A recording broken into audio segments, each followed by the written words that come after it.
quite a few Sprout players are on the other side of that smoke.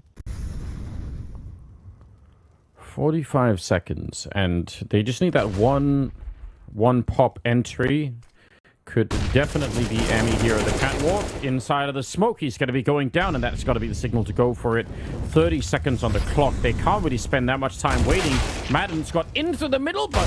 Ooh, Farlig, 2-for-1 shot, I think. Taking down Dennis and Slack, so it was very quick at the very least.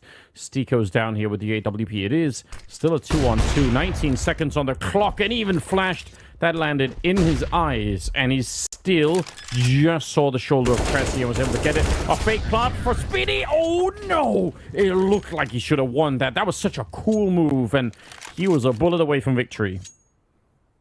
Really good effort there. Zen had a molly out to try and deny the plant, to try and force him off it, but he didn't realize it was a fake plant to begin with. He got peeked while he was still switching back to his rifle, but he just about gets it out in time to trade his teammate.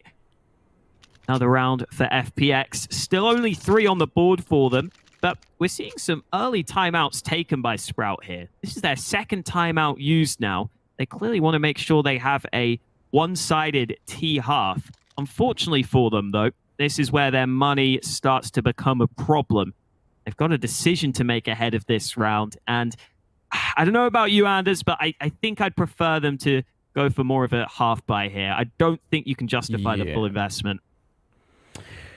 No, I mean, I guess they are just... They're maybe a little bit high on their own success early on, but I feel like if they did go for it, that would be pushing the limit just a bit. So, picking up the AK and a Deagle, that's fine. Getting a little bit of a say in the round. Grouping up outside of the B bomb site. Can't obviously go through the Molotov easily. And look who's in lower dark. Sen is in a great position to win this round if they don't check for him. Oh! Oh, dear. Okay.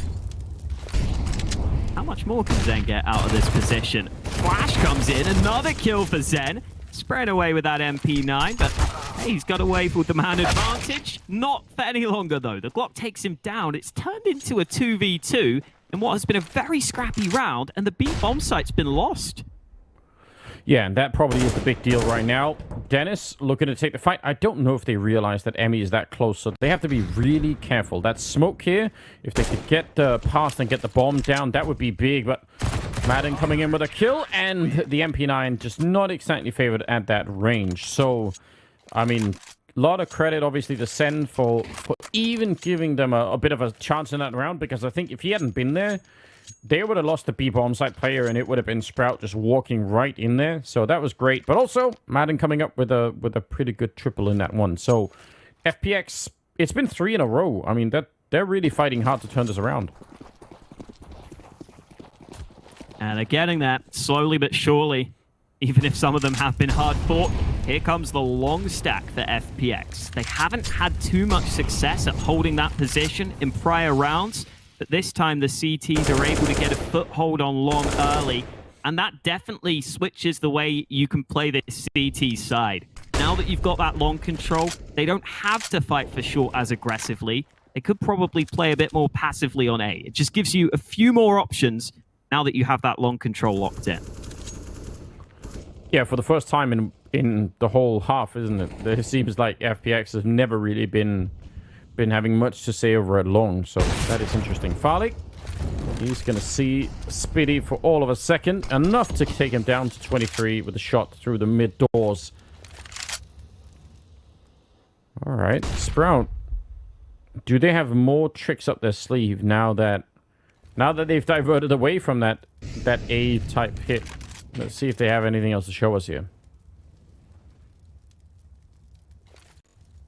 Really running down the clock without making too much noise. That nade damage is decent, though. Couple of players on the Sprout side feeling worse for wear here ahead of this push into A, where FPX have plenty of players stacked. Sen going down, Farlig.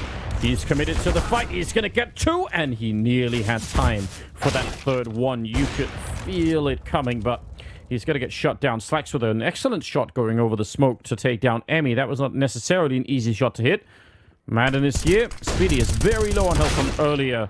And he's still going to win the fight. What a beautiful shot. Now it's a one-on-one, but there's almost no time. There is no time, in fact. Oh, Stico is going to win the round by just staying hidden. FPX, I mean, continuing the streak, even if this was a very scrappy round.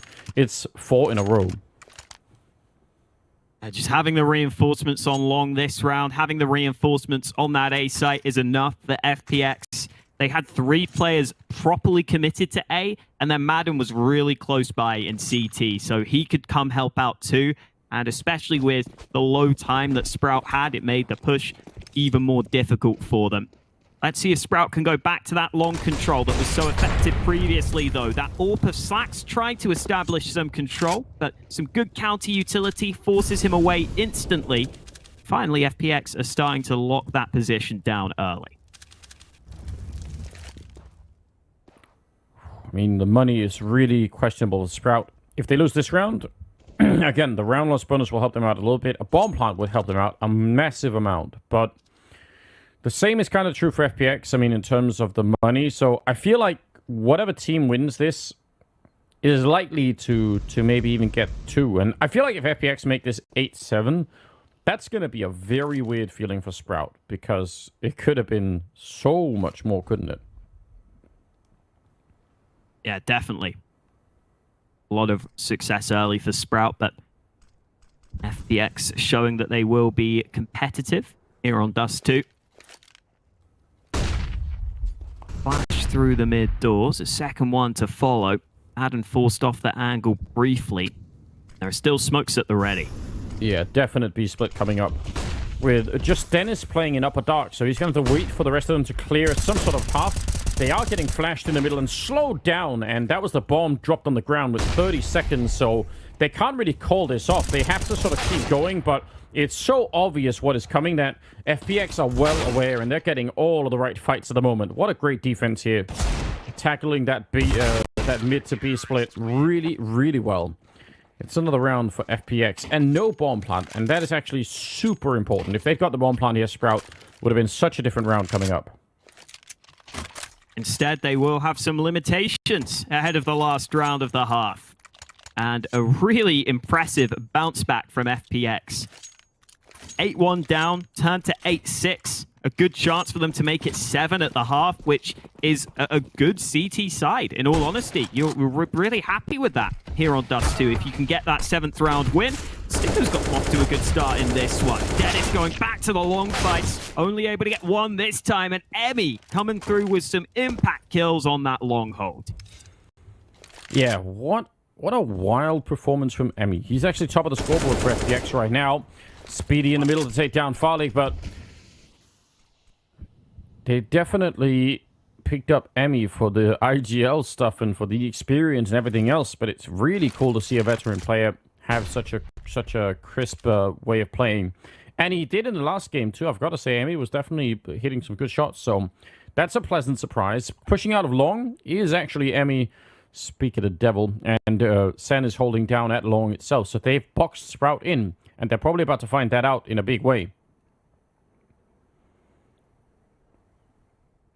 Oh, Emmy's just going to get the flank. I thought the nades might be the key point, but the kills should be at the ready. Emmy eventually gets that one from behind, and Slacks has it all to do. How do you do this, though? 40 seconds. Every second that takes by, the bomb plant is going to get harder and harder because there's going to be more people closer to the bomb site. Putting up a bit of a smoke and just going straight for it, but it's 1 versus 3. Doesn't really look that doable. Stico jumping, Molotov's on top, and eventually Slacks is going to go down. Nice attempt, definitely a brave attempt, but it just was not enough in the end. So, after all of that, an absolutely brilliant start for Sprout, taking long and A all of the time. It still ends up 8-7, and I feel like that's going to be a little bit disheartening. We'll see if the comeback will continue for FPX in the second half after the break.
And we are back here. It's the second half, still on Dust 2 between FPX and Sprout here for Flashpoint. And Hawker, what do you make of that first half? It was a weird experience, wasn't it? It gets cut right down the middle.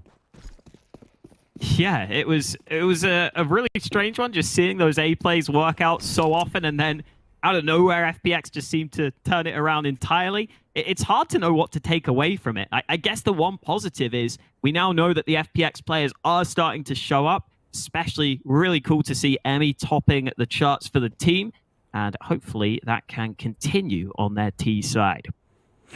Yeah, feels like an unlikely hero to be saving FPX, but they'll take it nonetheless for sure. Aggressive setup in middle for Sprout. And, I mean, this is kind of cool because you can take this setup anywhere, right? If it's A, you can get these 4 people running A. If it's B, you can do that. Very dynamic way to defend in a pistol round. And not the first time that we've seen it either. Now they're starting to be a little bit all over the place. Could have been caught there, but they're not. Cressy and Speedy with some good kills. Farley going to get caught. And this worked out so well. Emmy and Stiko, at least they're going to get the bomb plant. And that is something to write home about. Stiko was really, really good in the last best of 3. And he's got a P250. So, I mean, if there was a time for a highlight reel, it would be now. But they're coming out long. I think that pretty much destroys his chances. I don't think he can win against 3 people coming out. But it would be impressive. Flash does nothing to him at all. Follow-up flashbang. He's going to be falling back from that angle. So he's safe from that. Missing the first opportunity. There's a headshot. We need a lot more of them. And he's going to have to reload in the middle of all of that. Emmy's jumped down into CT spawn, looking for a Glock kill. He's going to get the one. Stiko was on the ground. Cressy will get 2. And he's going to be on there without the kit. So it's going to have to be on Farben. And he will have just enough time at the end to get the defuse. So that was very, very close at the end. Quite dicey, that round. All across that A-bomb site, but Sprout come away with it off the back of the defuse. And now we get the classic question of, do we see the force buy? And I think the answer is an emphatic yes. We've already got the AK dropped over to Stiko, some Galils in play. This isn't the perfect long spawn for Madden, but there's maybe something he could do with it. Although he only has the Deagle, and wow, great shot from Farley early. I'm not sure Dennis was ready for this force spike, because he just went straight out through those mid doors into his death.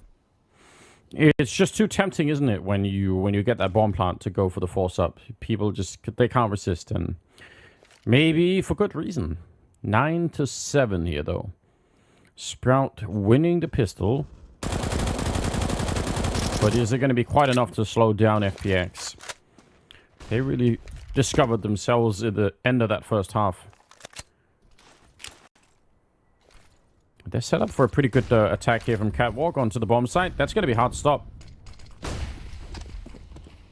2 smokes deployed to try and help them gain some ground towards this site. Nice shot from Slacks. Cressy goes for a fight off his own flashbang, but it's unsuccessful. And Slacks has 3 players peeking him from that same position. Sprout not able to get this hold going their way. And Spiddy's got a really tough ask to try and come back into this one. His teammate isn't even here to help him. So it's looking like it might be save time, although that kill from Fathom could change things. Certainly makes them a lot more liable to go for it. Farley jumping down again a little bit behind that smoke. They got a player in pit as well. How do they get past here? Pre-fire to the corner. Farley goes down. Oh, the FAMAS, and Speedy will take him down. The kit's going to be picked up here. He's trying to see if he can make it in time. It is around there. Oh, I'm not sure he's going to have enough time. It might have ticked just past. It's so close, and he gets it. Oh my God. That could not have been any closer. Oh, I don't know if Farley needed to take that fight there. You see how close the time is on the bomb. Maybe he's better off just sitting on that angle and holding that crossfire with his teammate from pit, because I think you know they're coming from CT. You've seen both of those kills come in. Maybe just holding the crossfire would have bought that extra tiny bit of time that could have won them the round. But unfortunately for FPX, they do all the hard stuff right. They don't win the round. The weird thing is, though, Anders, they have basically as good of a buy, maybe even a slightly better one than Sprout after losing that previous round. Yeah, that is, I mean, that's kind of the nature of it, isn't it? Sometimes when you're on that CT side, is when it goes down to a one-on-one like that, and the T's get the bomb plant, it can actually... could make for some interesting economy, for sure. 18th round here. They have an organ play. I appreciate that. Sprout seem to be favoring that kind of a weapon. They haven't been able to afford it much yet, but at least one of them could be enough, certainly. Setting up for the same kind of aggressive catwalk play for the T side. Speedy's in the middle listening, though, so if they make too much noise, he might realize. Smoke being prepared from Madden to be able to move towards that A side of the map. No full commitment, though. A couple of smokes deployed. The rest of FPX go back to mid. And they may be about to test that MP9 through the mid doors. 30 seconds on the clock. That bomb is still there. I mean, if they go out against this MP9, if they just get stopped, that time is going to be a big problem. Speedy, he's not got any kills yet. There's one. He had some help, obviously, from Faven, but 20 seconds on the clock, Hawker, and they're about to get shot at the back as well. Cressy's showing up. That's going to be the one. This is such a confusing round. Sen with one more kill. 10 seconds. The bomb is making its way up. Are we going to get the hero jump? If he can get the bomb planted now, it's going to be enough, but it won't at the end. FPX win the round, but I'm not exactly sure how. Yeah, that was a kind of a strange one. I almost feel like there wasn't a clear end goal in mind for FPX for a little bit of time there. Then Farley goes through the mid doors and doesn't realize there could be a player up close, so he has to take that fight with the scout. Somehow gets away with it. They decide to double back to the A bomb site, which eventually pays off for them. And now, despite Sprout's early success in this half, they've had to go all in on this round with what looks like a fairly weak buy in comparison to FPX. So they could be in that unfortunate position where you start strong, but just one round loss can put you right back down in the dumps. Well, now we've got the Deagles out. I would like to see Faven do a little bit more, and especially with the Deagles, because that was real exciting yesterday when we saw him, and I feel like we're missing out on that action at the moment. Little shoulder jump there. Slacks is going to get a scout bullet to the face. And now it's just about guessing as much as you can. Cressy's up here. He's been playing really well. Certainly a lot better than I was expecting. Martin will get a couple of kills. Cressy with a headshot, but it'll be put to an end right afterwards. And that's going to make it 9-10 here, Hawker. They're running it back. FPX, they are... I don't know what it took, but something woke them up, and they're ready to fight. Absolutely ready to rumble here. This time the A site take. Are they delaying the bomb plant to hunt him down? Okay, they finally plant it. I don't think they need to hunt here when you've got the 4 AKs. Maybe just keep your own money looking good. I think we're seeing an uptick for a couple of these players, though. I'm really glad to see Madden starting to show up to the party and having some of that impact we know he's capable of with some of those aggressive rounds. We see it here where he gets 3 early kills onto A. Hopefully want to see more of the same.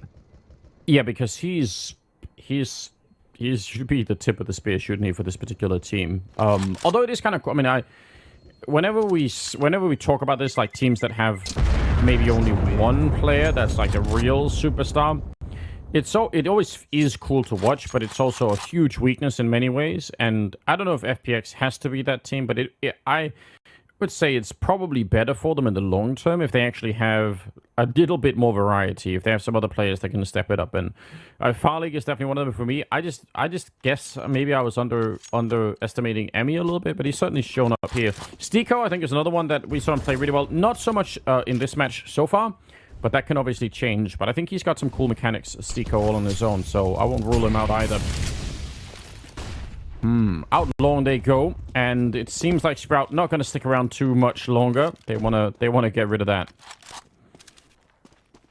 I guess it's also worth remembering with Sticko, he was playing that B site in the first half, which just did not get much action.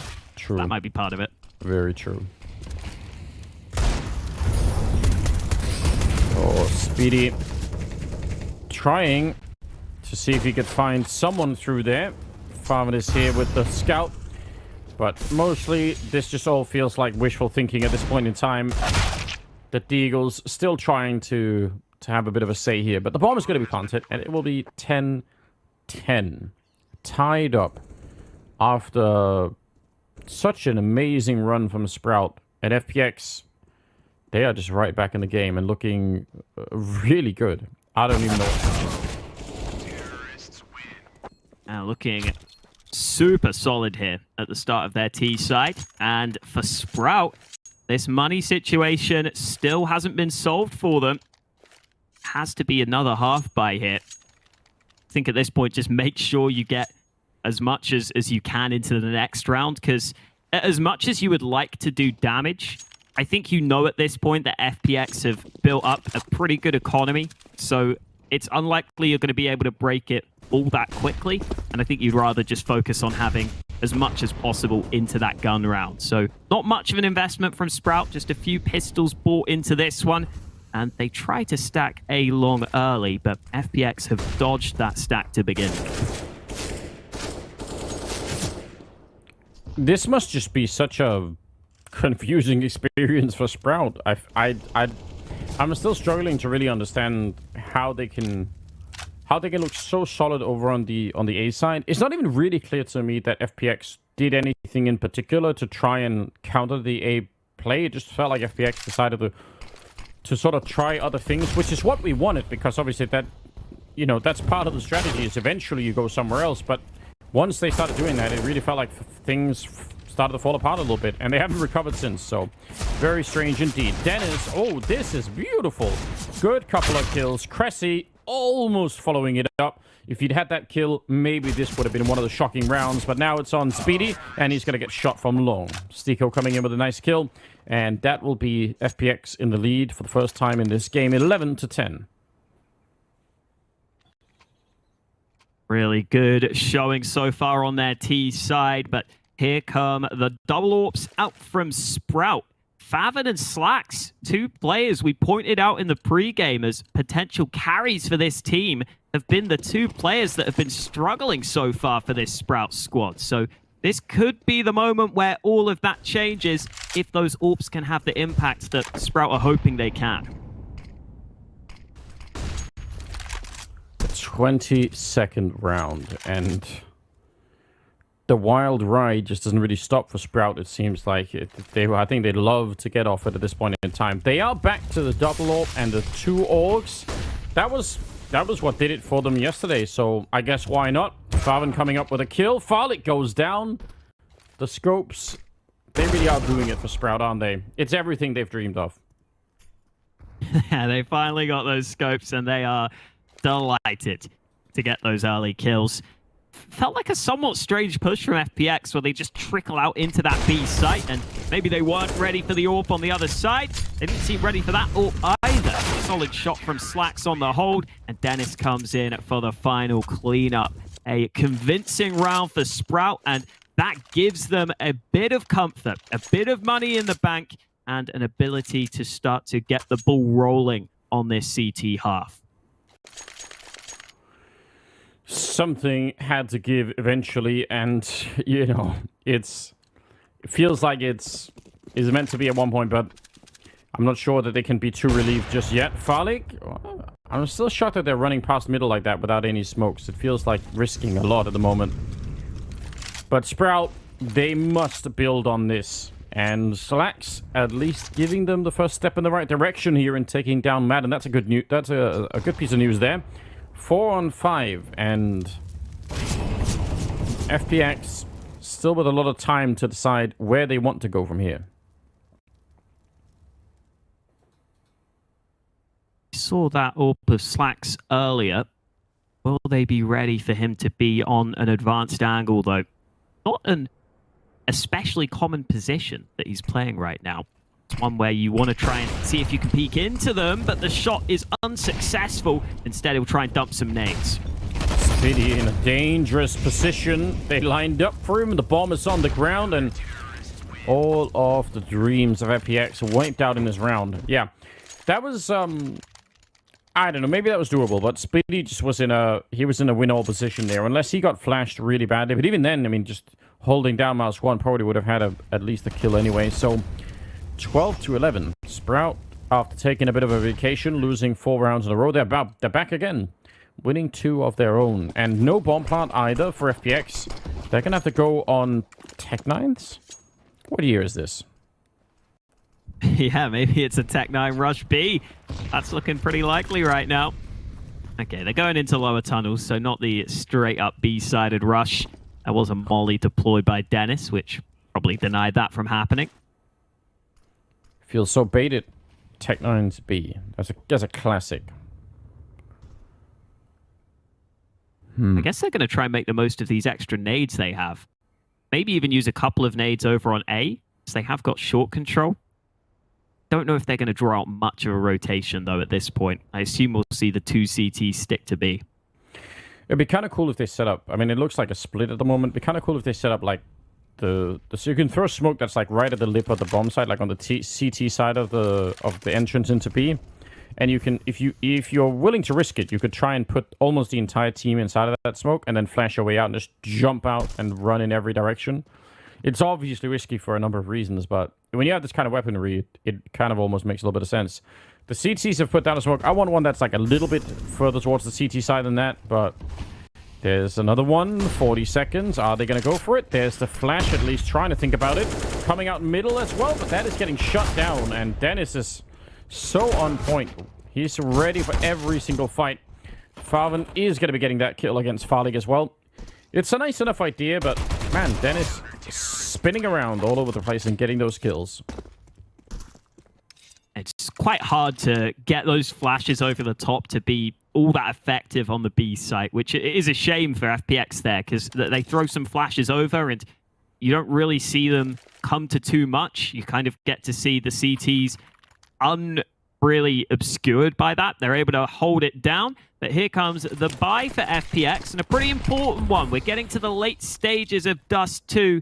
It's still anyone's game, but it's Sprout who have the edge right now, and Farlig was watching for that boost. Really nice awareness for that first kill. Good start. FPX, they've done so much work here on Dust 2. Don't want to give it away now. Speedy in the middle with the Orc. He's going to get taken down by Emmy and Dennis. There is so much in front of him. He is going to get peeked and traded by Madden. And now it is a 2-on-4 that you would never, even in your wildest dream, thinking about trying to retake this B-bomb site. So FPX are now back at it. We're into trading territory now. A weird game of Dust 2, I would say, so far, but not for lack of entertainment, in my opinion. Dennis is up at 24 kills, and Speedy's at 21. So, again, maybe not the most likely characters that we would expect to be putting out this kind of an output for Sprout, but here we are. Yeah, nice to see those two performing, but not enough for them in this round. They get run over on that B-bomb site. Good amount of money in the bank for Sprout, though, so that's certainly an upside for them. Do we see 2 AWPs saved for FPX? It looks like it. Definitely be keeping an eye on how they can make the most of those snipers on that T side. Dust 2 is maybe one of the maps where you have more of a chance to run those 2 AWPs T side, but it's still quite rare to see that come through. And we're going to have, what is that, 6 scopes on the server ahead of this round. Well, why not just keep adding more? It's working, you know. It seems like maybe that's the new meta game. Whoever has the more scopes just wins. Need a gun with 2 scopes just to make it really, really interesting. Farvan goes down, and he was the only one in the B-bomb site. That is a giant problem. A monumental problem, a massive issue, whatever you want to call it. It's not good for Sprout right now. That molly hasn't helped them either. Maybe it works out in a weird way where you can sit behind it and use it to try and cover yourself off. Another molly deployed, this time successful, and so FPX have been denied that B site control, but Sprout had to rotate 2 players over to B as an overreaction to them potentially losing that site. So now this A side of the map, or maybe even mid, could be more vulnerable.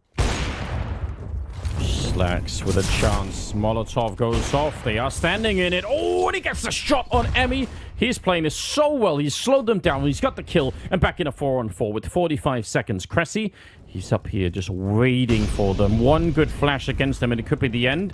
He's trying to make sure that he can hug the wall a little bit, and he takes down Stika. We're down to 35 seconds, and now he's going to go straight for it. Cressy with a great double kill, and Sprout bringing this round back in a big way. Farlig is going to get the one kill, but it doesn't change the fact that Sen is alone, and he'll get dropped by Dennis, who's just a monster right now. What a turnaround from Sprout. This round looked like it was very, very vulnerable for them, but they make it work. Yeah, it looked so vulnerable on that B site initially, but FPX had that AWP over in B tunnel, so he doesn't want to risk pushing in and maybe giving away a 1v1 fight on a close range angle. That means FPX can't make the most of that pick. They can't take the B site, and as they hit A, no one there to back up Sticko on the proper site push. The bomb gets dropped. It really takes a lot of the pace out of that play, and Sprout are able to rotate over in time and lock it down in that 2 versus 2. So it is a position now for FPX where we're getting into must-win territory for them. They've invested all their money into this round. They're already having a little look at mid. Speedy again doing work, defending CT spawn there. Emmy dying. Molotov, not going to touch him. He'll be able to stay alive back there, and that's a 4-on-5, more or less right off the bat. Yeah, so much hard work for FPX. They're not that far away. I mean, they can still turn this around. Not that much money on Sprout either, but that nade landing on Sen, looking good. And now they're going to go straight for the B-bomb side, Hawker, and it's just Faven there.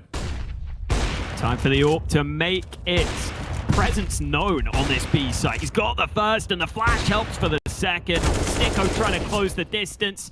Finally finds that headshot, but there are still 3 more CTs to deal with. The smoke could be a useful tool to try and get that bomb back, but Sticko would rather see if there's a kill available to him early. Creeping round the corner, looking for the angle. Spitty has been spotted, but he's ready on the hold. Solid stuff from Spitty in this round. He gives Sprout 15. Really, really something. Faven looked so ready for that. You almost saw he actually wanted the fight. He was so excited that someone was going to show up to try and battle him. So, well done. 15-12. And that's Sprout winning 5 out of the last 6 rounds against FPX here. So, yeah, they've turned it around. They figured it out. FPX struggling to stay in this first map. And, yeah, there's a lot to think about after this one. But both teams definitely looking strong here early on. And it's only map 1. Inferno is obviously coming up next.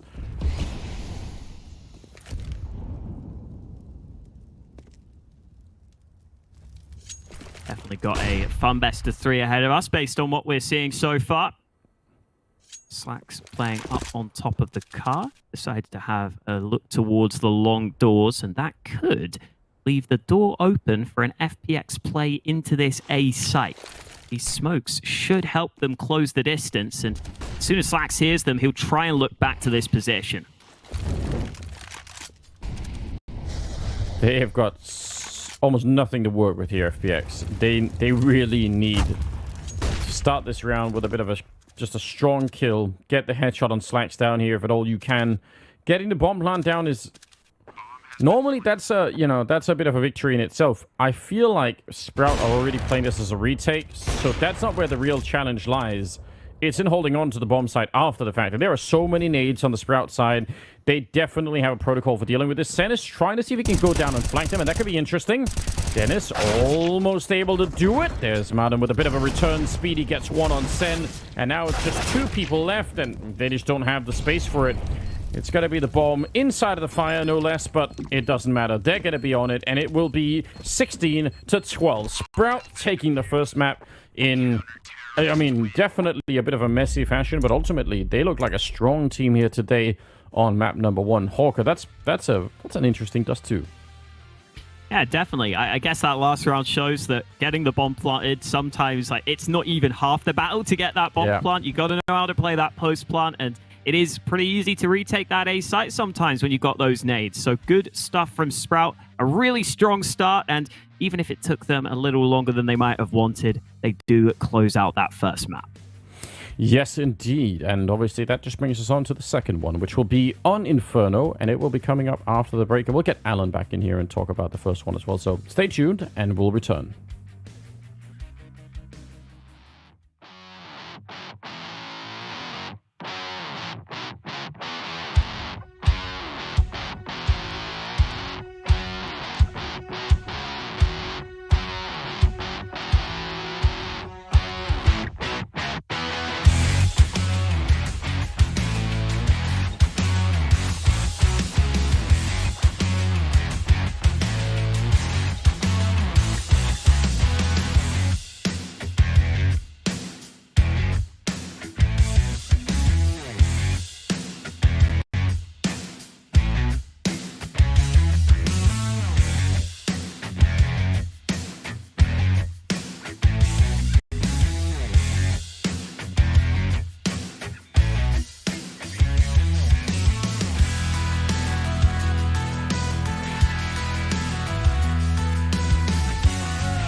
All right, ladies and gentlemen, that was the first map, and it was on Dust 2. And I mean, it was all over the place with Sprout after such an incredible start here, and then FPX run it all the way back and actually were in the lead for a brief second. Really exhilarating game, in my opinion. There's just a lot of things to talk about. Alan, what kind of notes were you making during this particular game? Many, and there's all over the place, as you said. This first half was very interesting because actually at the start of the first half, FPX looked better on the pistols than they did on the rifles. There were so many rounds. They won a few ecos. A couple of them were very, very close that Sprout just about got over the line. But that first half was very confusing, and Sprout, some of the entry frags they were getting on that T side from players like Dennis and Krezi was absolutely unbelievable. Got it over the line in the end, going on to that CT side, but it was still pretty close at the start of that second half. Got the full reset in there, did FPX, winning they forced up again after the second round, won the reset, and then it really did look in trouble there for Sprout, but they cleaned it up in the end. I think FPX had some issues in kind of the late round scenarios, maybe the executes, maybe the after plants, but ultimately the Sprout guys, they played a great game themselves, got it over the line, and they're putting themselves in very good stead going into that second map. And Hawk, we were watching that game, and at the end of it, it was Dennis and Speedy top fragging. So Slaxon and Farvan, who otherwise we were really impressed with yesterday, they kind of weren't there, and they still managed to win. Is that a good or a bad sign? What are we to make of that?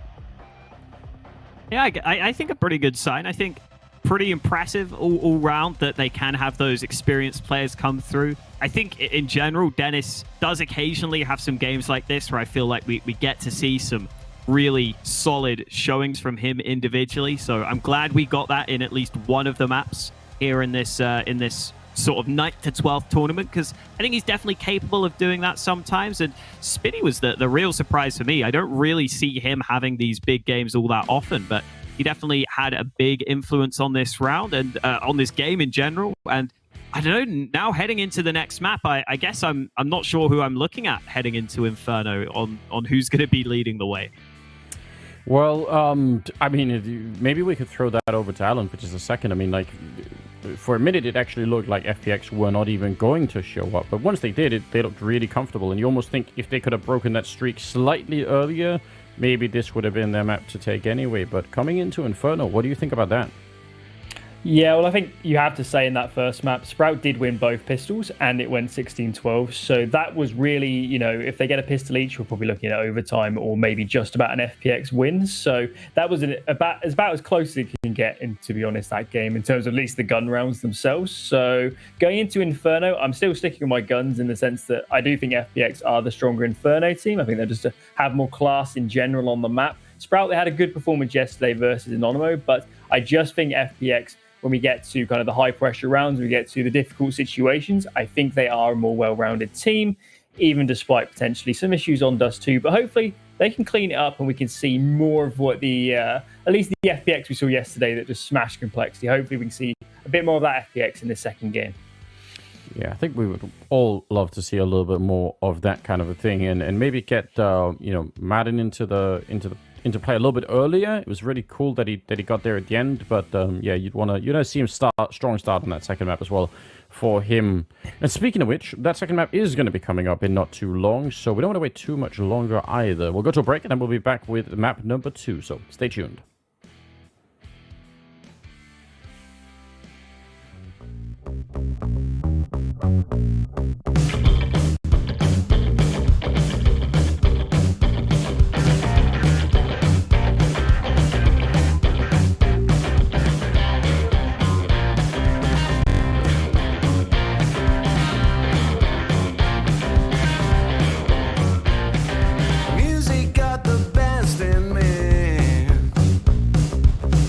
Since I was a child, now it's showing its ugly face. What can I do?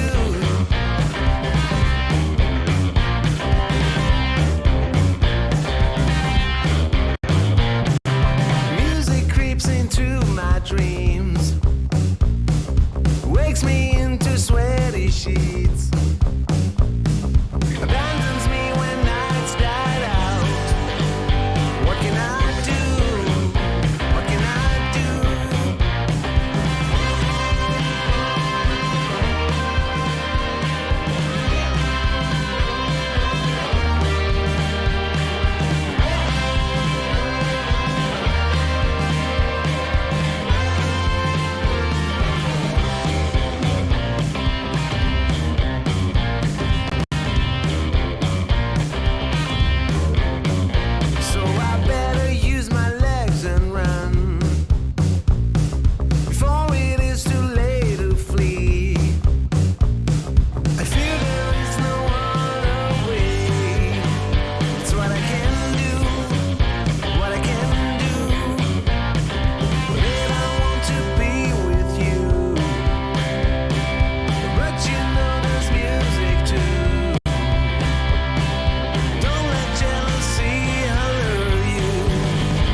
Stop this get fight. Stop this get fight.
Welcome back, ladies and gentlemen. We are here with the second map now. It's going to be on Inferno, and it will be between none other than FPX and Sprout. Sprout taking that first map on Dust 2, which was, I guess maybe that, maybe predictable, I don't know, but it certainly was an interesting game, and now we're all hoping that FPX are going to be able to get the second one, so we can actually see a third map here tonight. That would be really cool, which would be on Vertigo, I believe, at the end of it. So, Hawker, are you ready for the second map? You still feeling excited about FPX, even if they were a little bit slow out the gate?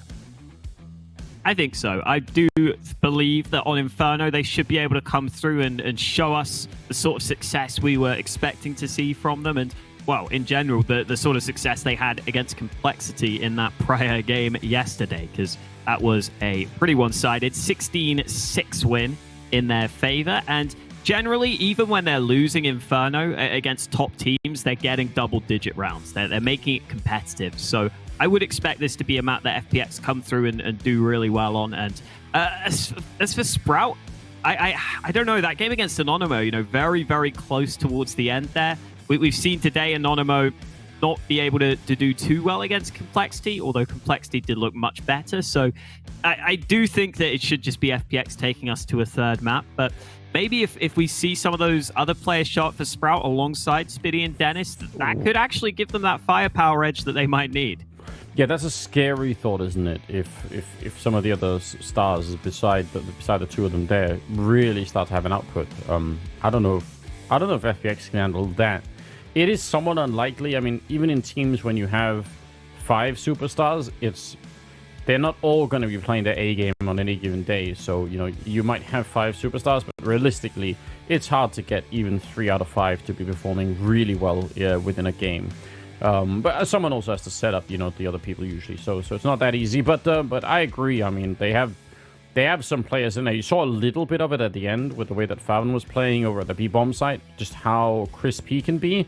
So definitely there could be something more to gain there for Sprout, and that would be bad news, no doubt about it, for FPX. So I guess we'll just have to find out. I mean, we're about to head into the game in not that long. We're going to be on Inferno as well. So this is one of those maps now that can be fairly T-sided. It seems to me FPX are going to be starting on the T side, and maybe that could give them like a little bit of a boost on its own, just to get that early aggression and take all of the initiative on their side.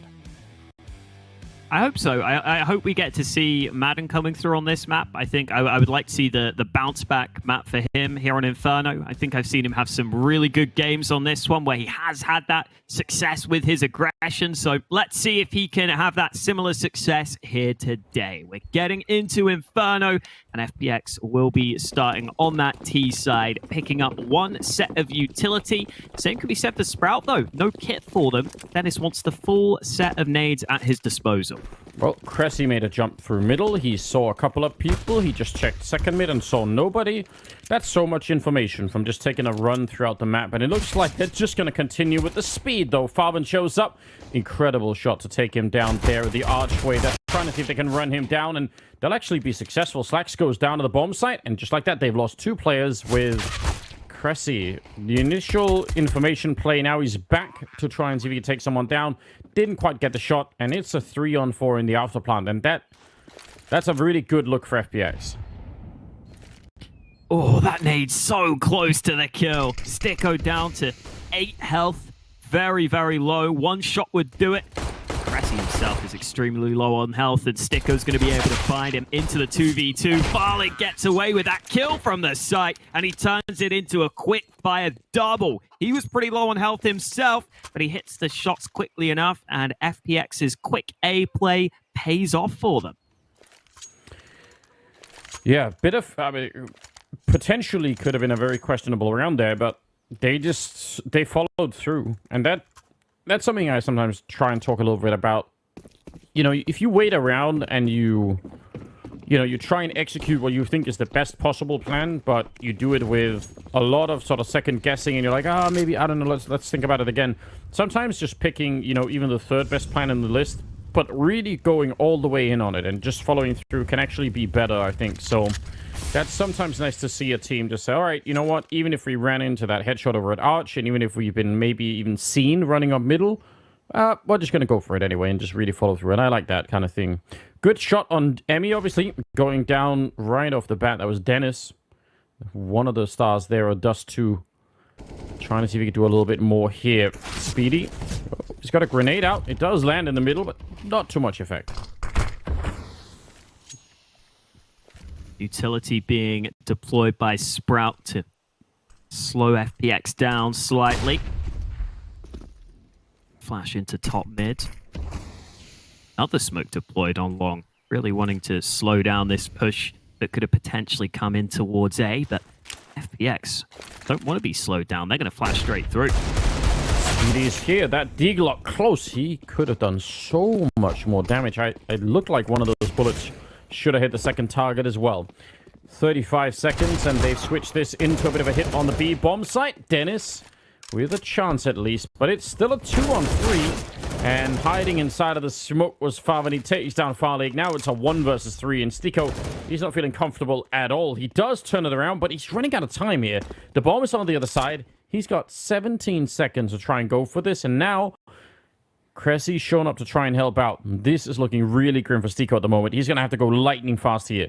Hiding in the corner. Stico is out, but yeah, he was going to get shot at the back as well. Sprout, turn it around and win the second round. I think Stico was trying to bait those footsteps towards Ruins, and you saw Fathom turn around, look towards that Ruins position, but such little time remaining, he has to end up forcing the issue. And that split onto B was always going to be somewhat scary because the bomb was pushing alone through Banana. So you always have that scary thought in the back of your mind that the bomb could be dropped at any moment. But really, they didn't even get that close to the B site before their players pushing through CT were in all sorts of trouble. That gives Sprout the ability to get off to a good start here. As long as they can beat down these pistols, they can get that strong start they were hoping for. Already being picked up. I really love it. I love the dedication to this particular weapon. Also got some Tech 9s on the other side, so yeah, not that bad. The run and gun definitely still is a powerful tool. Obviously not anywhere near what it was in the past. And this is a big stack going on to the A side right now for Sprout. They see this coming. They do. Slax has taken a bit of early damage, but Dennis absolutely destroys them. 3-man spray down at top mid. A lovely little lineup for him. And FPX will go for the desperation push up through short, but with one side of the attack already dealt with, it's going to be hard to do too much here. Maybe a kill on a plant for Zen. Oh no, not even that. Slax gets him, and Sprout deny anything. Good call. Good job seeing it coming, and obviously picking up that second round and also securing a lot more of the economy. Same cannot be said for FPX, unfortunately. They are out of cash, didn't get the bomb plant, and they're going to have to try and see if they can find a way to do some damage here. It's going to be minimal, no doubt about that. Madness picked up a P250, and that's about it.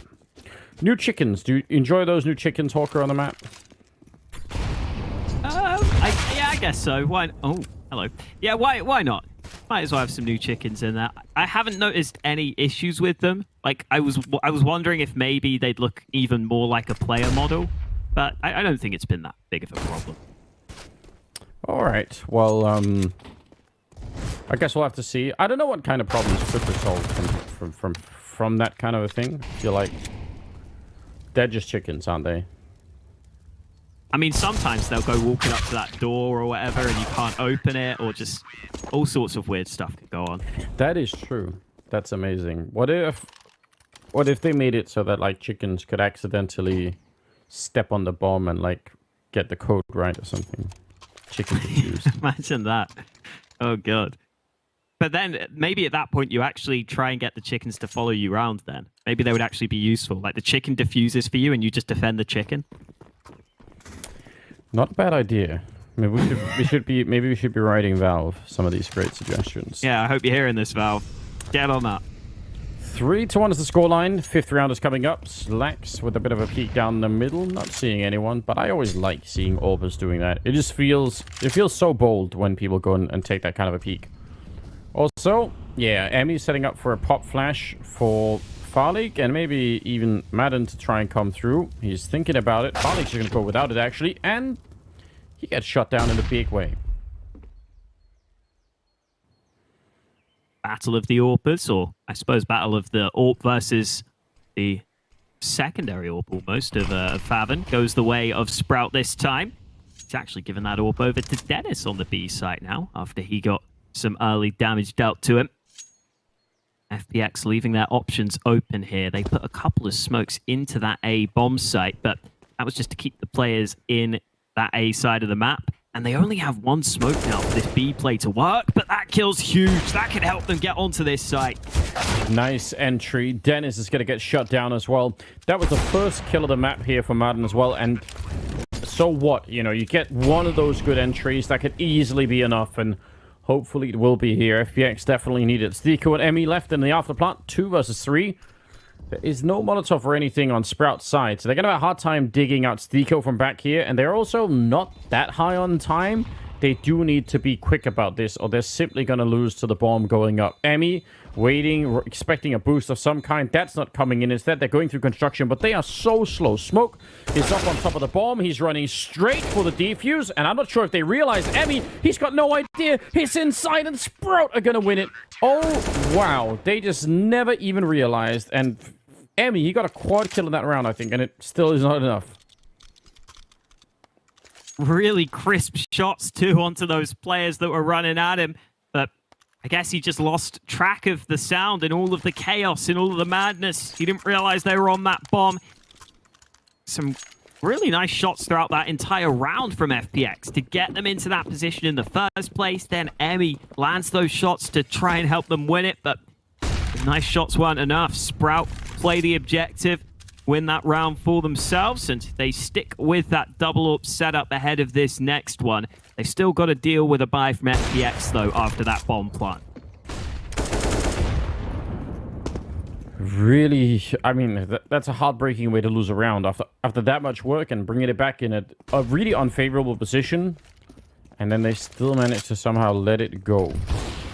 Now they're up against double AWP, 2 orgs, and everything else. This just got a lot harder for FPX, it feels like. Emmy looking to try and see if he can catch someone, make an entry. Not a bad idea. I mean, you get that 1 kill at the bomb site. Maybe that's enough, but instead, Dennis putting out a lot of damage through that smoke and almost getting the kill.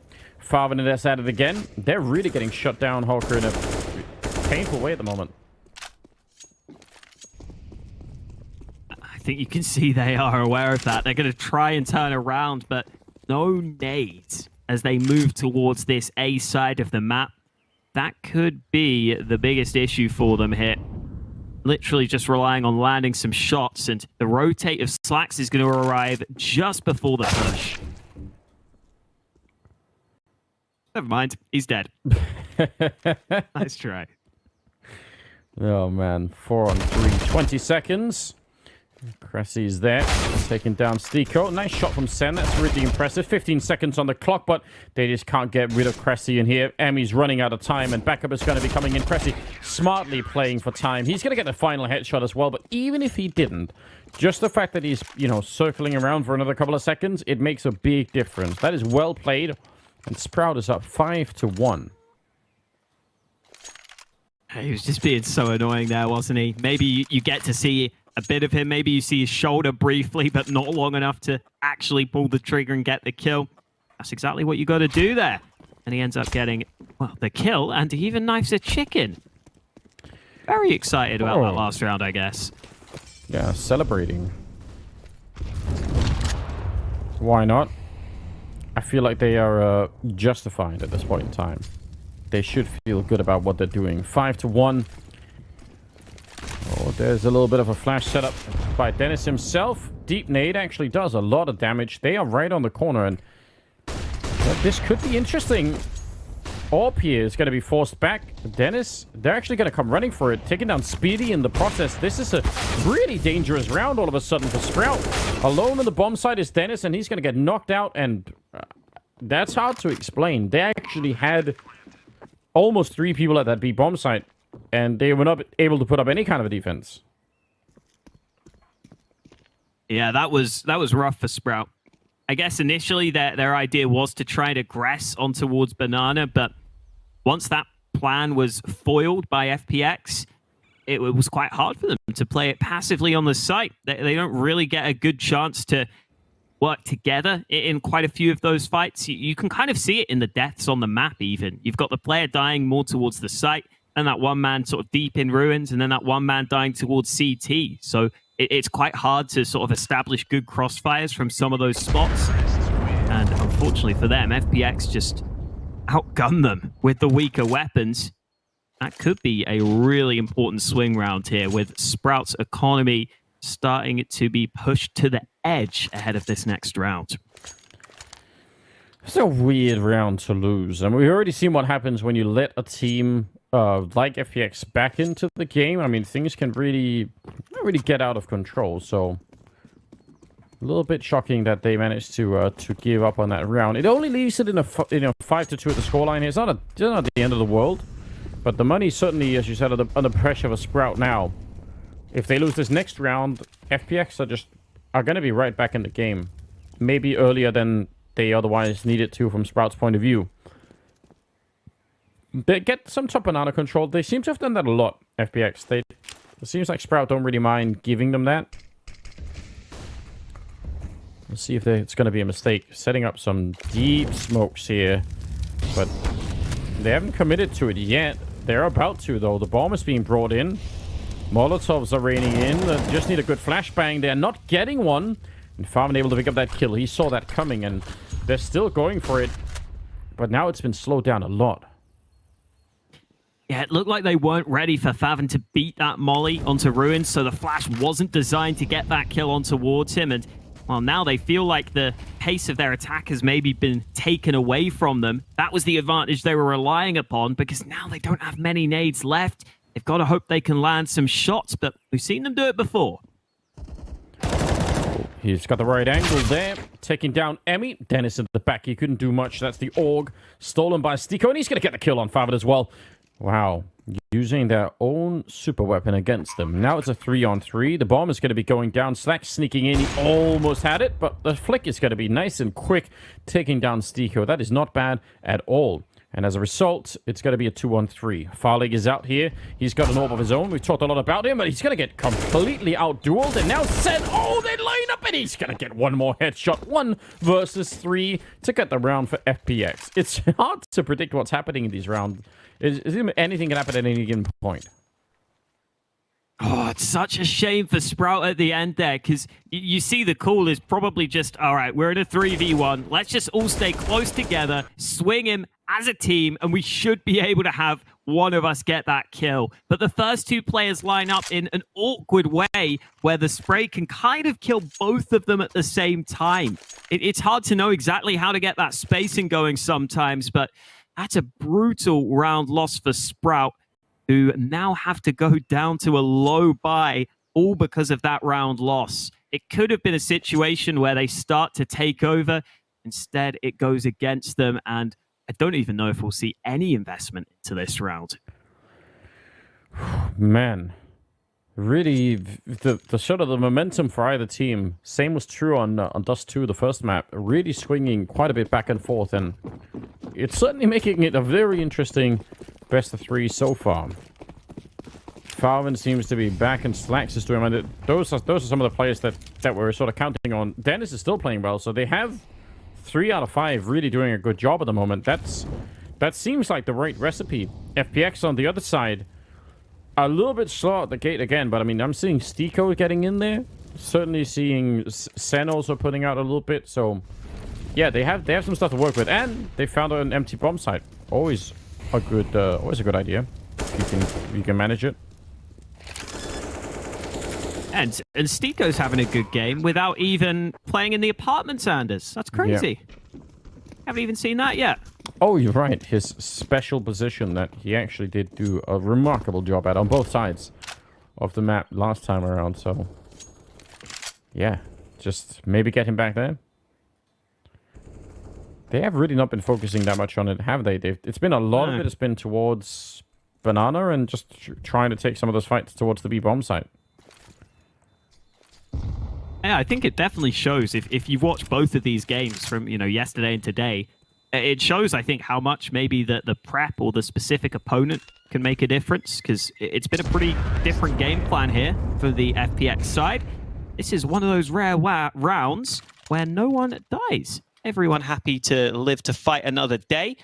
For Sprout, it's still a slightly annoying spot, because especially on Inferno, you really want those full nades if you can get them, but they're just shy of being able to afford that full utility. So they don't have the nades, they don't have many mollies, they can't do that early util damage, which you normally really want to focus on early in the round.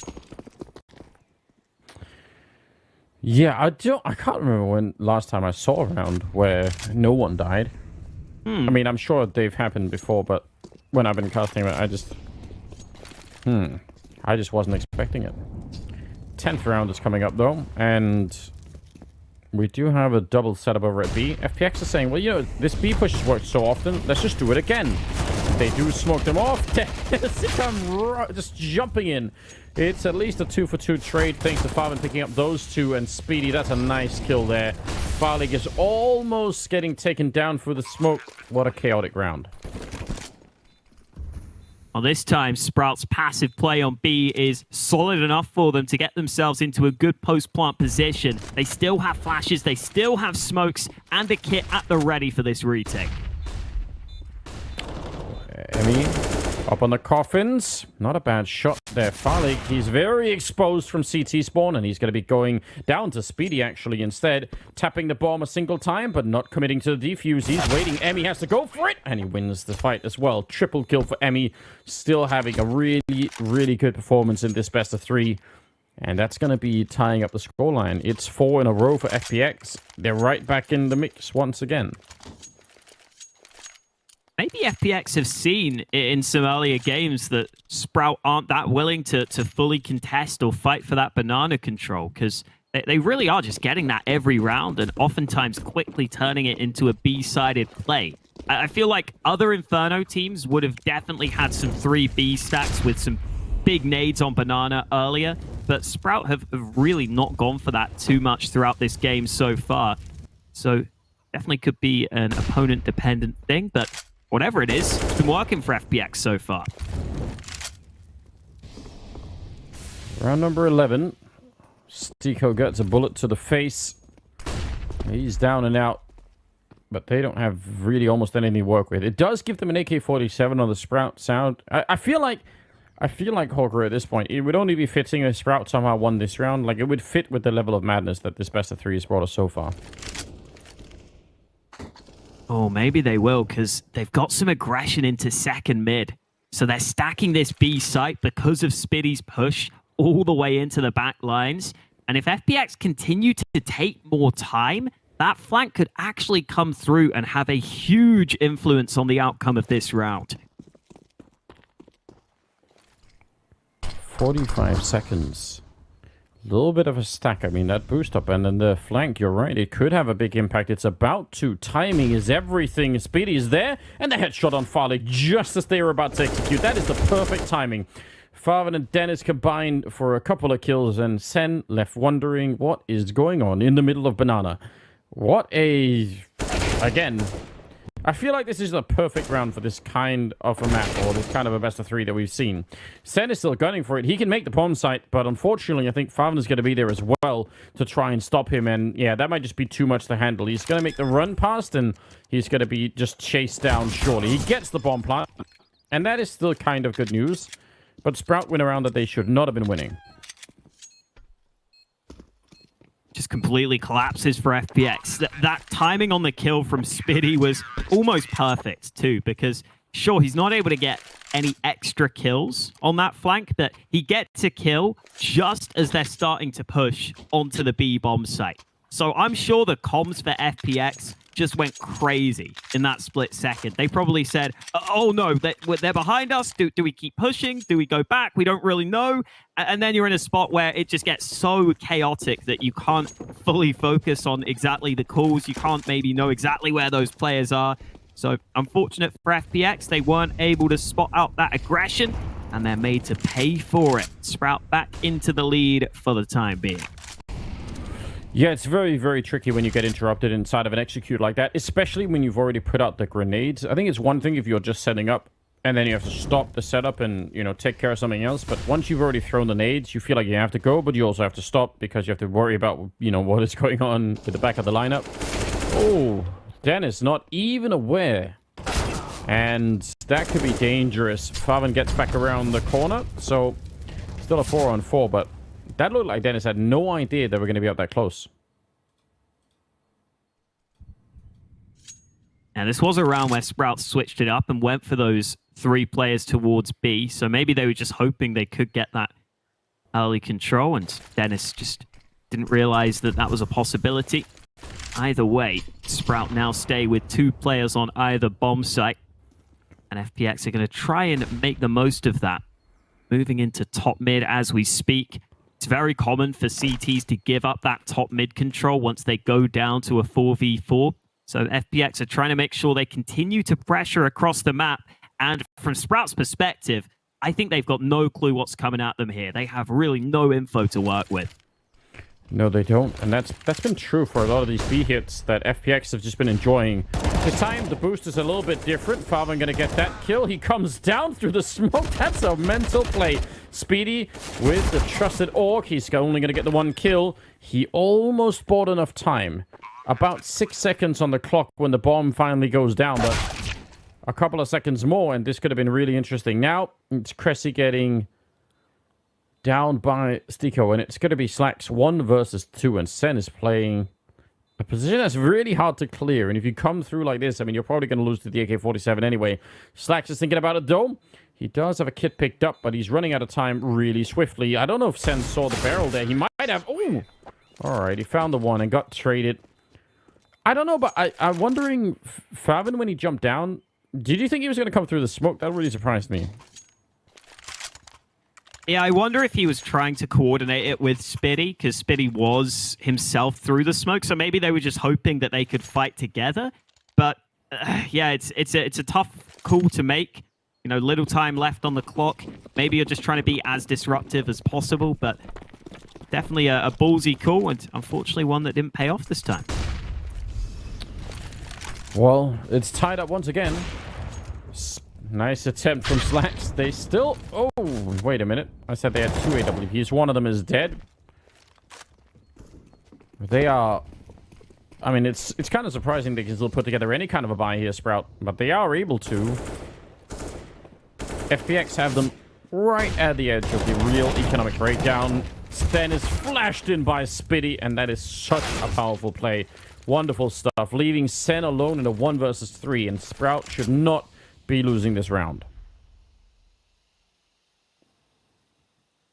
Definitely unlikely, but perhaps if Zen can find a 1v1 fight on B, that would be the opening he would want. Spitty's not giving him that chance right now, though, sitting patiently. Sprout have also got a player pushed in through mid. Nice try from Zen, doing a bit more damage, and the molly should allow him to get that bomb down safely. How does he play this post plant, though? He's stuck on the site, and the flash just not quick enough. Slacks is able to get that kill. Sprout back into the lead.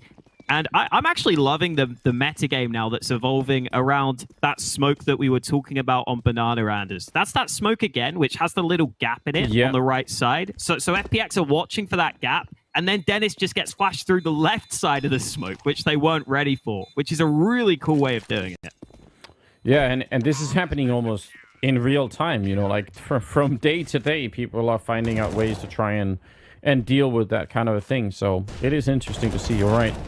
7-6 right now, and we're moving into the 14th round. We've got, well, a lot of back and forth here. The last 4 rounds have just been trading all over the place. So Usually that means bad news for the CT side eventually, because they just tend to run out of money quicker. But yeah, FPX, they are forced into this round, and I can kind of understand why, even if they have a worse buy.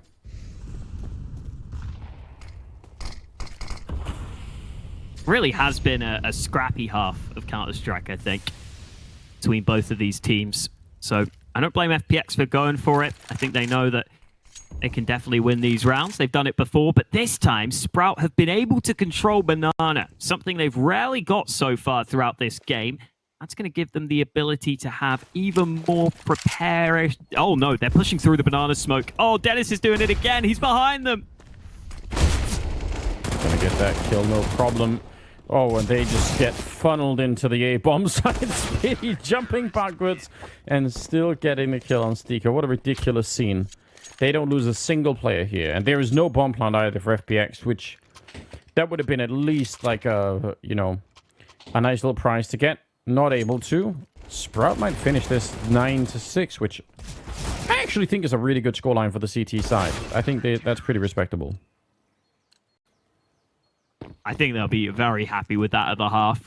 Sure, they did get that streak early, and maybe it has slowed down towards the end of the half here, but they've got a couple more rounds on the board at the end of it, and they should be set to get this one as well, especially with that early kill of Slax's AWP going their way. It is looking good, isn't it? Trying to find someone with the deagle. Madden goes down, and Dennis is there to help out right away. Some pretty good teamwork. That's now also, if you notice, switched outside of the B-bomb site to that top Banana position that they weren't defending that much at the beginning, but now here we are. Leaving Stiko and Sen 2 versus 5 with the deagles. Just doesn't seem like it's going to be possible, does it? You wouldn't expect it to be. And with Slacks landing one more shot, that is almost the final nail in the coffin for the half. Stiko's using this smoke, trying to see what he can do, but they're all spamming it. Surely they'll start to hit him eventually. Down to 69 health. Come on, let's see if he can get anything out of this. He's desperately trying, but Sprout will close out the half. 9-6, Sprout showing up on Inferno. Let's see if they can keep it up in the second half.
All right, welcome back. It is the second half, second map here between Sprout and FPX here at Flashpoint to try and deliver some RMR points to the different teams. Hawker, 9-6. That's great news for Sprout. If they can win this pistol round, surely they are looking real good to take this in 2 maps.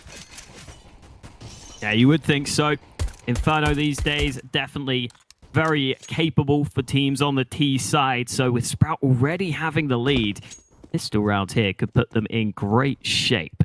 They weren't able to win that first half pistol, but they then won the follow-up force buy. So maybe pistol round isn't everything for them, but would still like to show us what they can do with all these Glocks and some nades at the ready towards this A-bomb site.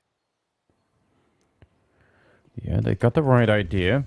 If they can push them back, I mean, that might even be enough. If you can just make sure to not find the USPs right off the bat, but just sort of get them back around the corner so that you can get the Glocks close, that could be enough. Madden, though, good kill. Sen is going to be going down, and Stico, he gets the one, but he's out of bullets reloading, and he nearly got more bullets in. Madden's actually running onto the bomb site while reloading. That's how much he wanted to help out Stico. You've got to give him some kind of medal of honor or something at that point. That's pretty incredible. Farlig and Emmy, 2 versus 3, and they're getting flanked by Speedy, who's coming out almost not in time. He's going to get the kill. Farlig is there as well. Speedy, yeah, play for time. Oh, and he's actually going to go for it. This is so dangerous. He can't get back. And Farlig will take him down. He's looking for a kit, but even without it, he's going to be fine. Man, that looked so winnable, that 2-on-3 for the Sprout side. Yeah, it looked so good for them. When you know Spiddy's there on that flank, you think those site players can just buy a bit of time, but must have been some fast shots from FPX onto the site itself. Yeah, without a doubt, they went down really, really quick, quicker than Speedy was anticipating for sure.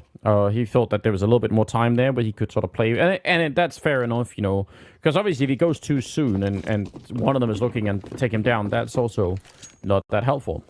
But they did get a bomb plant. They're going to force it up, and they have a really, really good buy coming into this round, in fact. So let's see if FPX can handle this.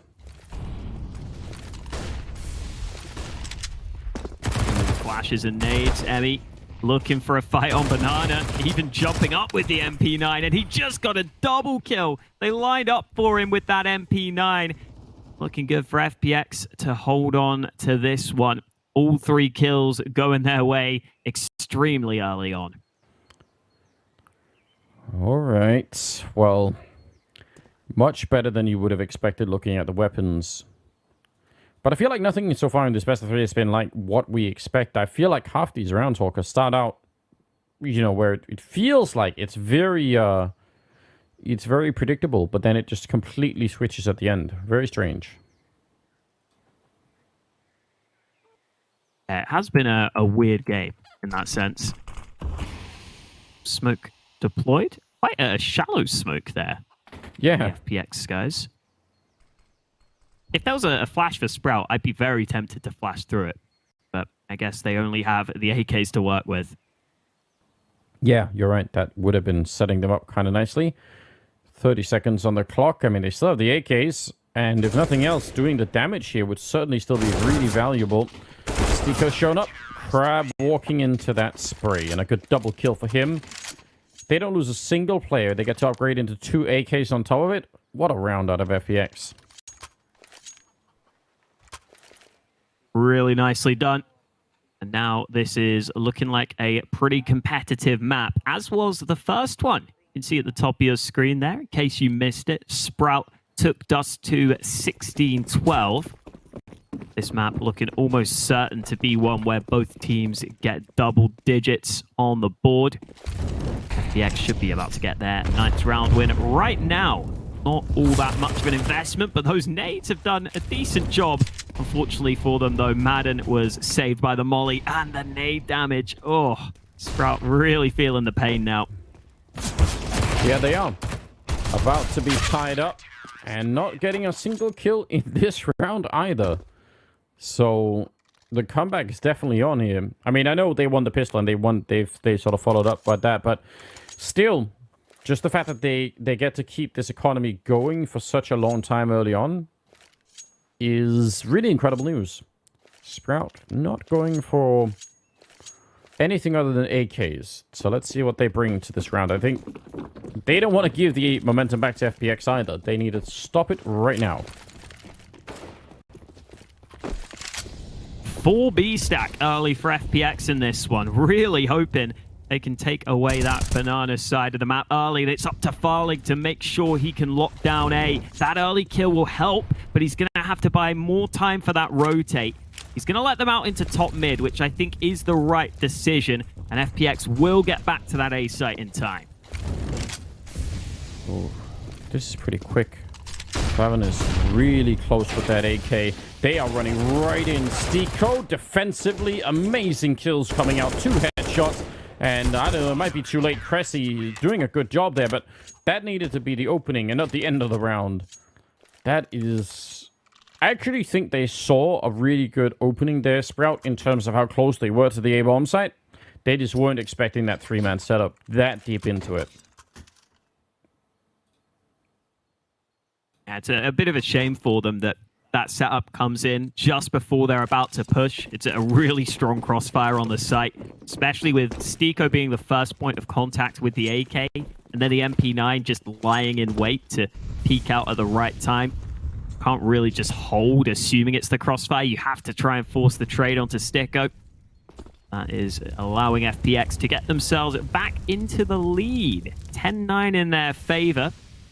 Sprout pulling out the Deegs for this one, and there is a flash at the ready for Emmy. And Dennis, oh, he goes before the flash, but it's not going to make a difference. Good work from Emmy early on.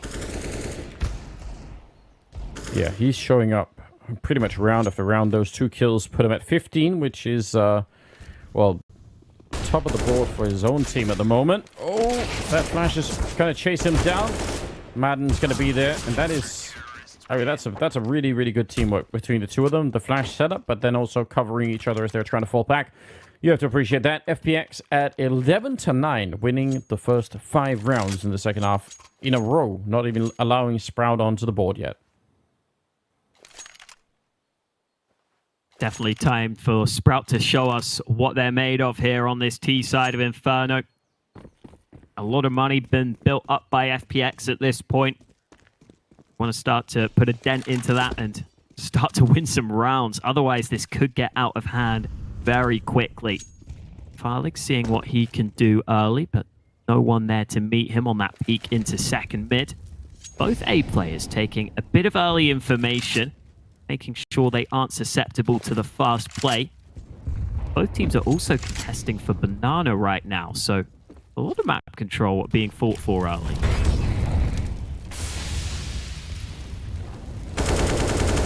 Madden's up here.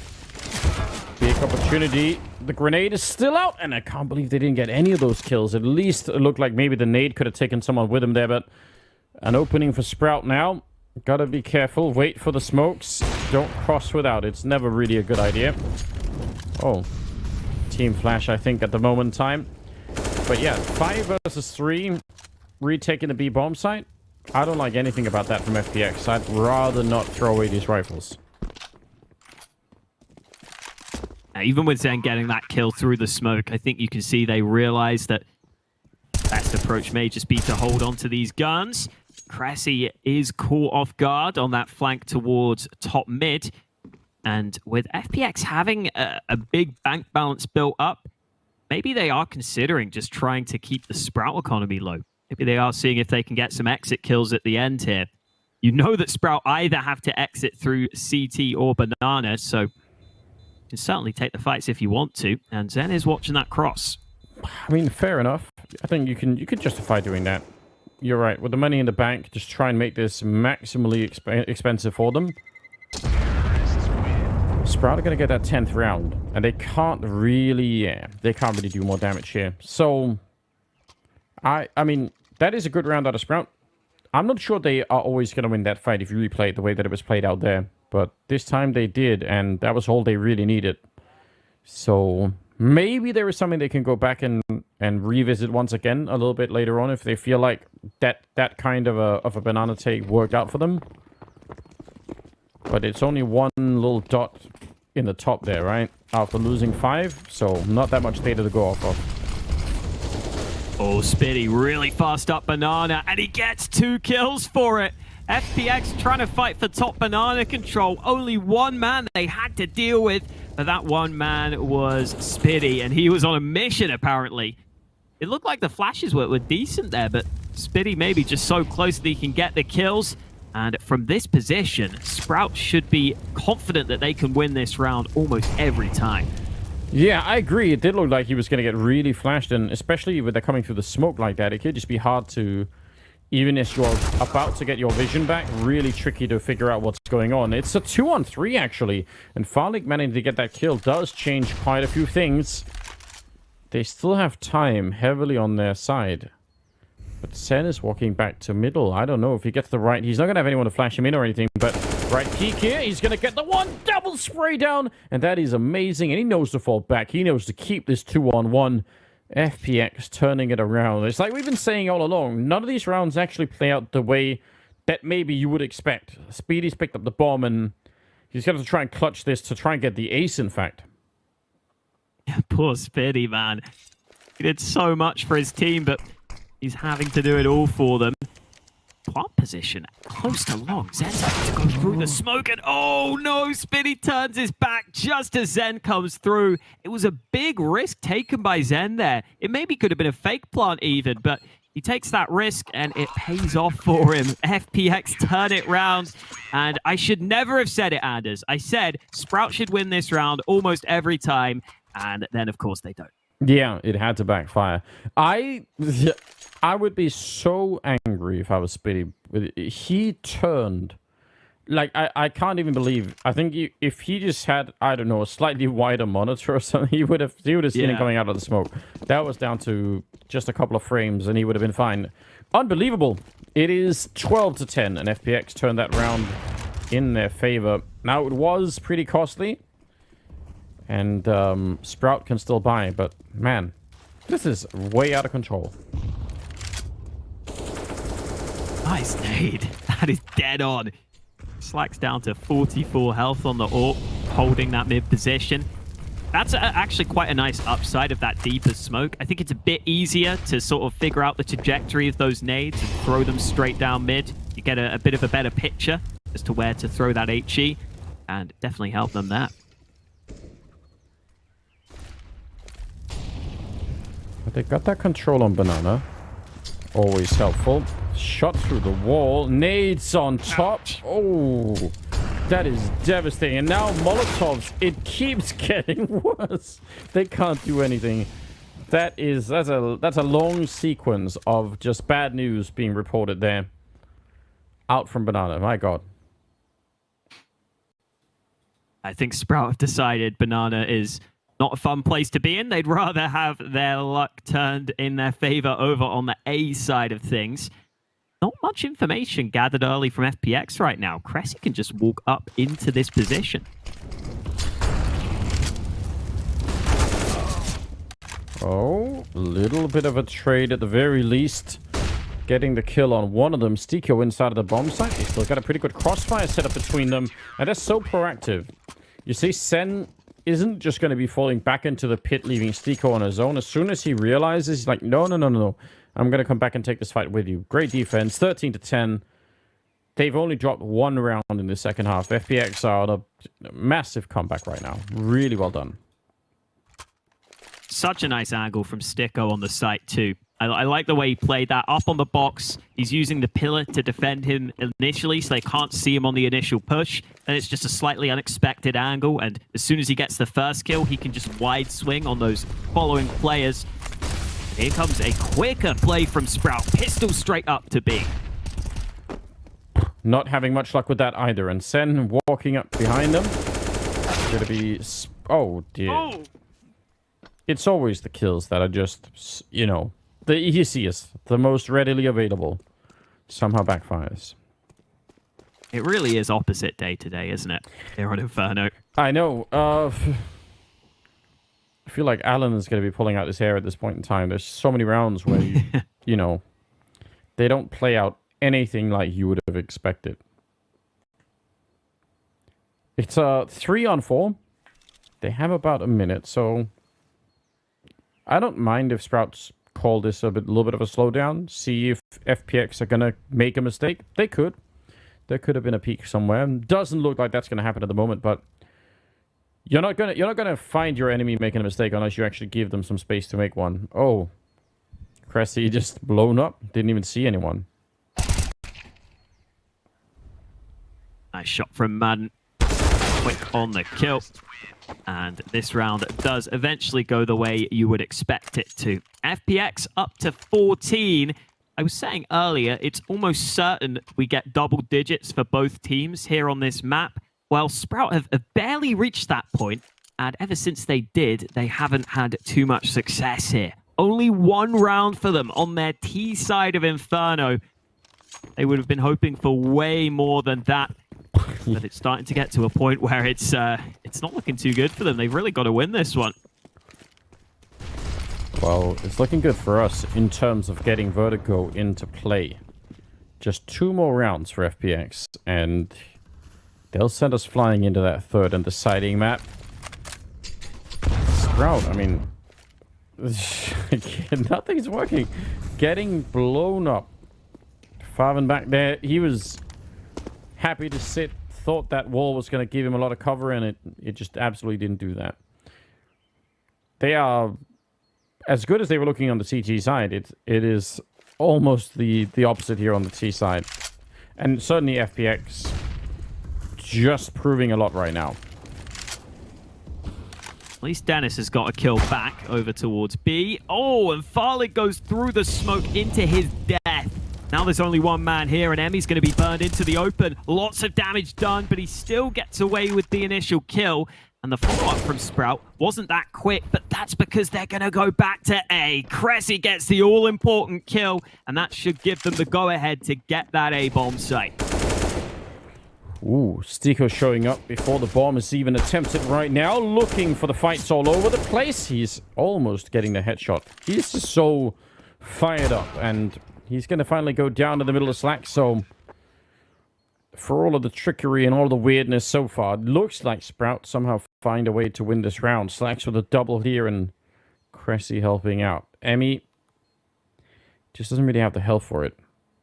Although a Ninja Defuse would be like right on time for this particular match, but I don't think they're going to be exiting that far away from it. I feel like the art of Ninja Diffusers has been lost slightly with how the bomb radius now just means, like on Inferno, you can just save from pit. You can just watch the bomb the whole time while saving. Just no way for Emmy to do it. Maybe a kill. Surely Slacks hears him. Oh. Okay. He just shot as he turned around. He gets the kill second time round, though. It's all good. Taking away the rifles, I mean, there is a lot of money built up on FPX. But then again, the road back for Sprout is pretty long. So, you know, just to tie it up, that would probably deplete the money for FPX. So it's one of those positions, you know, if you win a couple in a row here, you might get some of the last rounds almost for free. But we have almost no evidence at all that Sprout can do that. So they're going to have to prove it. They're going to have to show us right here. Slacks being very active early on. Just scoped in. That may have been heard by the FPX side. Just decided to smoke off top mid though, so no early action in this round. Banana control taken by Sprout. But all that's going to do is just leave their options open later into the round. Again, banana control for Sprout, but yeah, I mean, like, it's questionable what they've been able to do with it. And it feels like FPX have become very good at actually punishing them for hanging around out there for too long. Now it looks like FPX want to take a little bit of a venture into the middle. Farlig able to beat Slacks to the trigger, and they're going to call in some reinforcements. Tico starting to rotate over this way as well. 4 on 5, favoring FPX.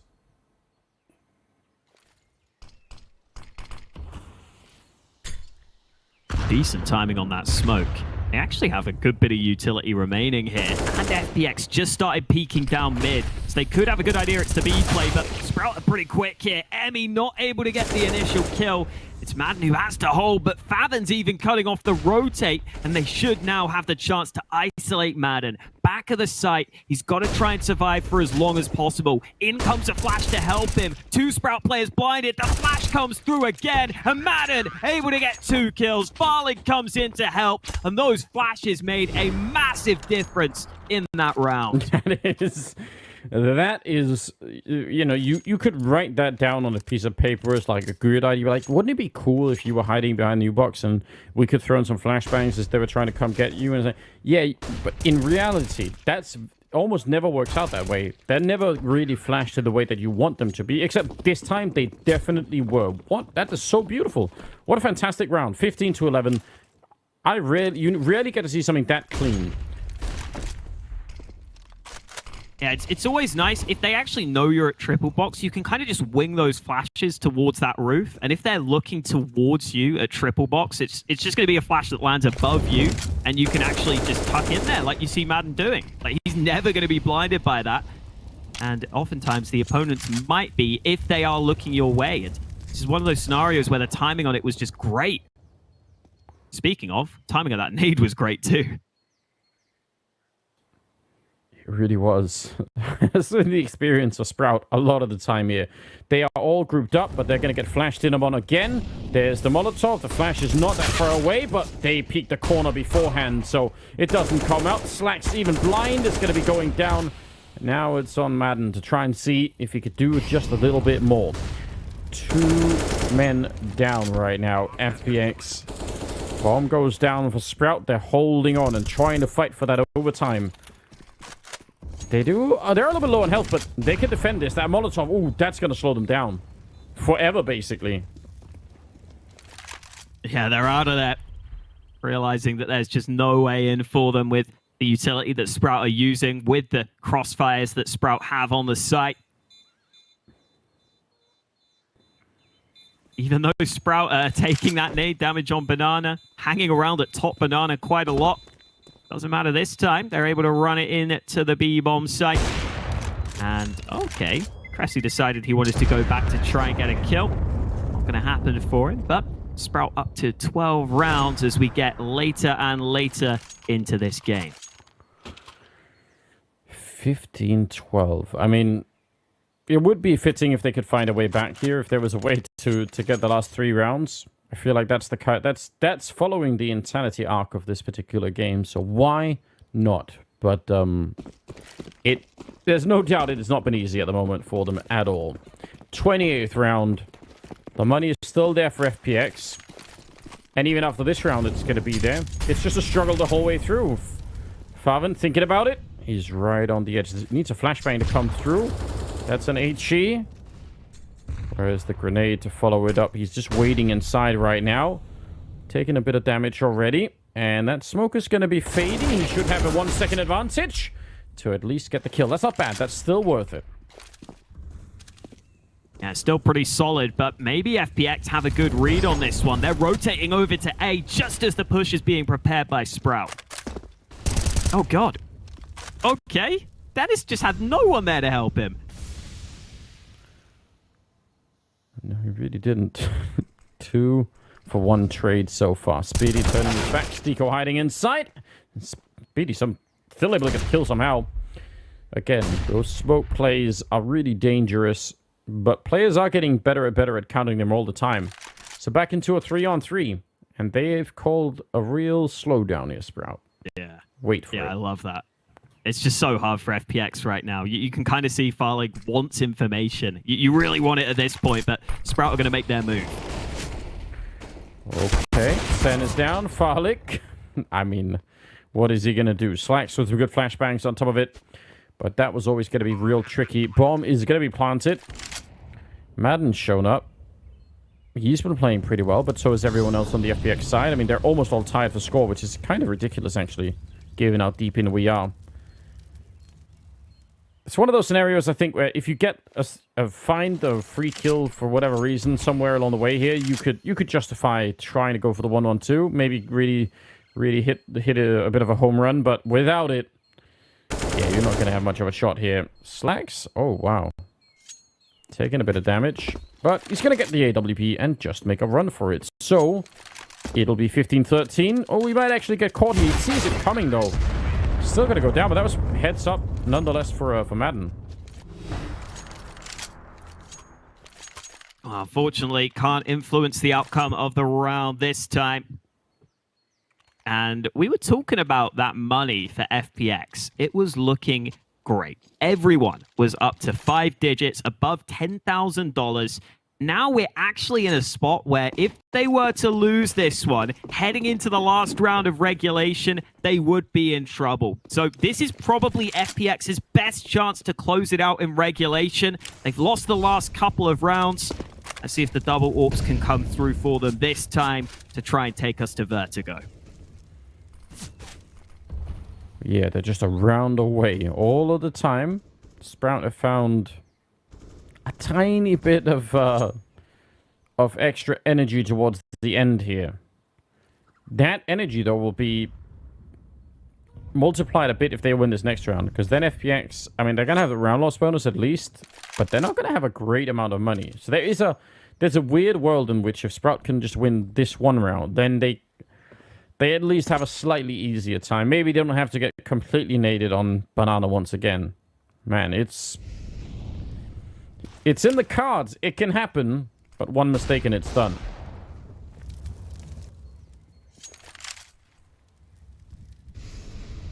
Definitely be keeping an eye on the utility for FPX because the time is getting low. 45 seconds remaining and they still have good bit of utility to use, and they have the AWP of Farling. First kill of the round finally comes in favor of FPX, and that clock is ticking. Yes, it is 30 seconds. They have got a bit of a read on this potential A hit. They're trying to see if they can relocate, get up in the graveyard in time. It's always a very powerful position. Now, Slacks has a Molotov, but a lot of positions to put it in. If he gets a send, that might give them the bomb site, but if not, he can win this whole round, and therefore the map, there's Sen standing up. Big double for him. Farley ready with the 8WP to take down Slacks, and that is the end of it. 16 to 13. FPX, they managed to survive the comeback and not fulfilled here for Sprout this time around, and that means we're going to go to the third map. It's going to be on Vertigo as well. That was one hell of a second half, wasn't it, Hawker, for the FPX side? Yeah, really extended game there between these two. A lot of weird rounds in the mix, and I wonder what that means for Vertigo. I feel like we had this sort of series yesterday almost, where you just get a kind of crazy second map, and then you don't even know what to expect when you're going into that third. Well, we will find out, because it is coming up. So without further delay, we'll go to a break, and then we'll be back with the third and final map. Stay tuned.